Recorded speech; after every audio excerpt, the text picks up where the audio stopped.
নমস্কাৰ প্ৰাইভেট আসাম কেৰিয়াৰৰ নতুন এটা ভিডিঅ'ত স্বাগতম জনাইছো আজিৰ নতুন ভ্যাকেন্সিখিনি মই দেখুৱাই আছো চাই যাব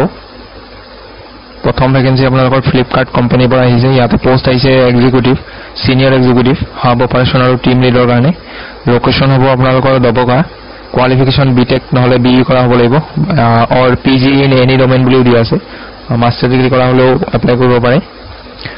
এইটো পোষ্টৰ কাৰণে যদি কোনোবাই এপ্লাই কৰে ইয়াতে ডিউটিজ এণ্ড ৰেসপন্সিবিলিটিজ খিনি দিয়া আছে এইখিনি পঢ়ি চাব বহুত মানুহে কি কৰে আপোনালোকে ৰেসপন্সিবিলিটি এবোৰ পঢ়ি নাচায় আৰু সিধাই এপ্লাই কৰি দিয়ে বায়োডাটাখন পঠিয়াই দিয়ে তো হেনেকে হেনুকা নকৰিব আপোনালোকে গুটেখিনি ৰুলছ এণ্ড ৰেগুলেশন খিনি পঢ়ি লব তাৰ পিছতে এপ্লাই কৰিব কাৰণ আপোনালোকৰ যিখিনি এলিজিবিলিটি সেইখিনি মিলিব লাগিব তেতিয়াহে আপোনালোকক শৰ্ট লিষ্ট কৰিব সো পঢ়ি লব এইবোৰ পইণ্ট দিয়া আছে এইবোৰ ভিডিঅটো পজ কৰি লব পজ কৰি লৈ পঢ়ি লব মই গুটেবোৰ পইণ্ট এটা এটাকে পঢ়ি থাকিলে ভিডিঅটো বেছি দীঘল হৈ যায় গতিকে পঢ়ি ল'ব আপোনালোকে নিজে এইটো তলৰ মেইল দিয়া আছে এই মেইলটোত বায়োডাটা পঠিয়াই দিব আৰু সাবজেক্ট লাইনত মেইলৰ লিখি দিব টিএল বুলি আৰু লোকেশনটো দি দিব পিছৰ বস্তু আপোনালোকৰ এক্সেল ফুডছৰ পৰা আহিছে ইয়াতে পোষ্ট আহিছে এক নম্বৰতে কোৱালিটি কন্ট্ৰোল ইন্টাৰ্নৰ ভ্যাকেন্সি হয় এইটো বা ওপেনিং 4টা পোষ্ট আছে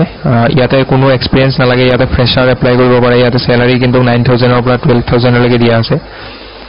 এইটো পোষ্টৰ কাৰণে আৰু আপোনালোকৰ 2 নম্বৰ পোষ্ট হৈছে পেকেজিং অপাৰেটৰ 6টা পোষ্ট আছে ইয়াত আৰু এইটো পোষ্টৰ কাৰণে একৰ পৰা 2 বছৰ এক্সপেৰিয়েন্স থাকিব লাগিব আৰু এইটোৰ স্যালাৰি পেকেজিংৰ স্যালাৰি 22000 ৰ পৰা 25000 ৰ ভিতৰত হ'ব কোৱালিফিকেশন আইটিআই কৰা বা ডিপ্লোমা ইন ৰিলেটেড ফিল্ড বুলি দিয়া আছে 3 নম্বৰটো ৰোলাৰ অপাৰেটৰ এটা পোষ্ট আছে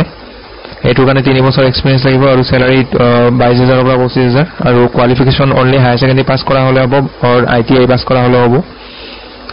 পিছৰ পোষ্টটো quality control shift incharge opening এটা পোষ্ট আছে হৈছে ইয়াতে আপোনালোকৰ এক্সপেৰিয়েন্স 6 বছৰৰ এক্সপেৰিয়েন্স লাগিব ইয়াতে স্যালাৰি 25000 ৰ পৰা 30000 ৰ ভিতৰত হ'ব আৰু কোৱালিফিকেশন বিটেক কৰা হ'ব লাগিব 5 নম্বৰটো এসিস্ট্যান্ট ম্যানেজাৰ মেইনটেনেন্স ওপেনিং এটা আছে পোষ্ট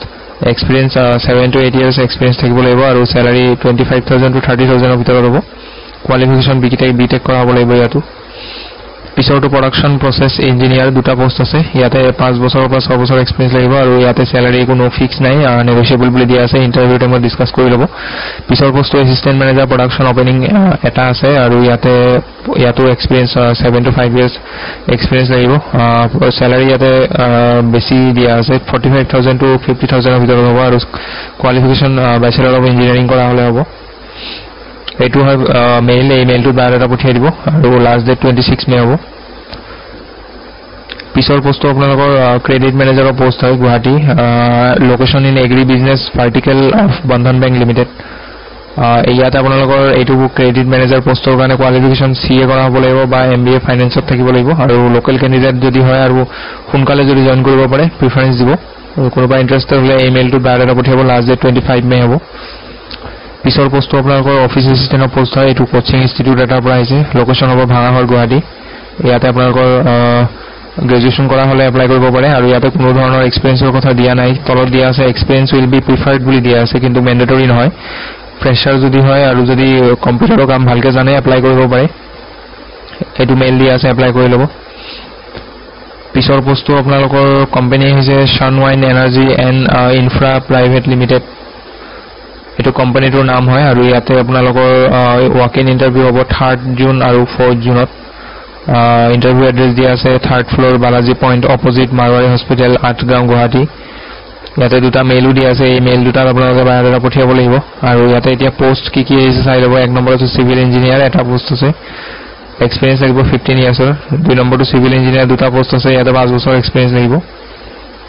পিছৰ বস্তু হোটেলৰ পৰা আহিছে হোটেল চুলিন ব্ৰেণ্ড 3 ষ্টাৰ হোটেল হয় গুৱাহাটীত আছে ইয়াতে 1 নম্বৰ পোষ্ট আহিছে food and beverage service captain supervisor এইটো পোষ্টৰ কাৰণে 3-4 বছৰ এক্সপেৰিয়েন্স থাকিব লাগিব আৰু আইডিএছ নলেজ থাকিব লাগিব আৰু হোটেল বেকগ্ৰাউণ্ডৰ হ'ব লাগিব 2 নম্বৰতে আপোনালোকৰ ফুড এণ্ড বেভাৰেজ সাৰ্ভিস এছ'চিয়েটৰ হয় 1 বছৰ এক্সপেৰিয়েন্স থাকিব লাগিব হোটেল বেকগ্ৰাউণ্ডত পিছৰ বস্তু ৰুম সাৰ্ভিস অৰ্ডাৰ টেকাৰ ইয়াতো 1 to 2 ইয়াৰ্ছ এক্সপেৰিয়েন্স লাগিব আৰু হোটেল বেকগ্ৰাউণ্ডৰ হ'ব লাগিব 4 নম্বৰটো ফ্ৰন্ট অফিস এছ'চিয়েট 1 বছৰ এক্সপেৰিয়েন্স লাগিব হোটেল বেকগ্ৰাউণ্ডৰ হ'ব লাগিব 5 নম্বৰটো front office executive 3 to 4 years experience লাগিব আৰু আইডিএছ নলেজৰ লগতে হোটেল বেকগ্ৰাউণ্ডৰ হ'ব লাগিব এইটো মেইলত বায়োডাটা পঠিয়াব লাষ্ট ডেট 26 মে হয় পিছৰ পোষ্টটো আপোনালোকৰ ধনশিৰি ভেলী পাব্লিক স্কুল নুমলীগড়ৰ পৰা আহিছে ইয়াতে পোষ্ট আহিছে স্পেচিয়েল এডুকেটৰ গ্ৰেজুৱেশ্যন কৰা হ'ব লাগিব 50% মাৰ্কছৰ লগত আৰু বিএড লাগিব আৰু আপোনালোকৰ diploma or certificate course in special এডুকেশ্যনত হলেও হ'ব এইটো পোষ্টৰ কাৰণে 2 নম্বৰটোতে আপোনালোকৰ পিআৰডি আৰু টিজিটি পোষ্ট আহিছে এইটো আপোনালোকৰ বিএসসি বা এমএসসি কৰা হ'ব লাগিব ম্যাথমেটিক্সত আৰু লগতে বিএড কৰা হ'ব লাগিব স্যালাৰি আপোনালোকৰ নেগোশিয়েবল হ'ব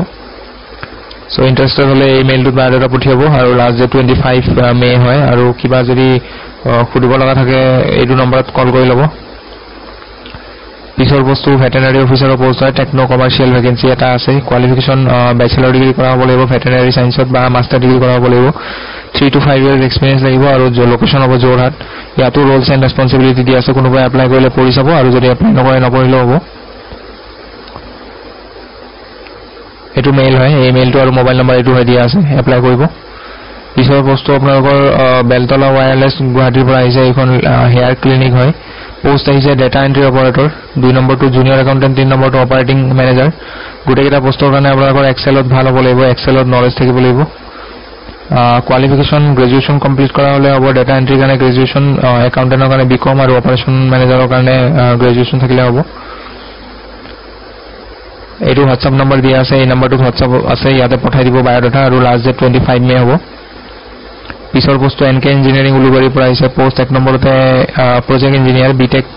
কৰা হ'ব লাগিব সিভিল ইলেক্ট্ৰিকেল আৰু ইনস্ট্ৰুমেন্টেশন ব্ৰাঞ্চত 2